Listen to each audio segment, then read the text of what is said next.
त्यांच्या प्रमुख तिथल्या कोण जे असतात इस्कॉनचे त्यांना अटक झाली तरीसुद्धा आपण गप्प आहोत. कारण इथे नुसतं बटेंगे कटेंगे फटेंगे वटेंगे असं करून काही उपयोग नाही आहे. जिथे काही नाही आहे तिकडे छाती फुगवून दाखवण्यात काही अर्थ नाही आहे. पण जिथे अत्याचार होत आहेत त्यांना आपली धमक दाखवण्याची आज गरज आहे. कदाचित त्यांच्या नजरेत बांगलादेशामध्ये होणारे हिंदूंवरचे अत्याचार लक्षात आले नसतील, जसं मणिपूरचे आलेले नाहीत. तसंच हिंदूंवरचे अत्याचार बांगलादेशात होत आहेत, मंदिर जाळलं जात आहे, आणखीन काय काय होते संपूर्ण सगळ्या काय बातमी येत नाही आहेत. पाडायला निघाले ती लोक.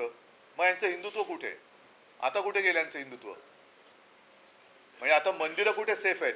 अगदी बांगलादेशात पण नाही आणि आपल्या मुंबईत पण नाही आहेत. म्हणजे एक आहे तो सेफ आहे, तर कुठे मंदिरं कुठे सेफ आहेत? मला असं वाटतं की बाडग्यांनी या बाबतीत बोलू नये. ज्यांनी स्वतः डोक्यावरती मुसलमानांची टोपी घातली आहे त्या बाडग्या उद्धव ठाकरेंनी माननीय मोदीजींना विचारण्याचा अधिकार संपवून बसलेले आहेत.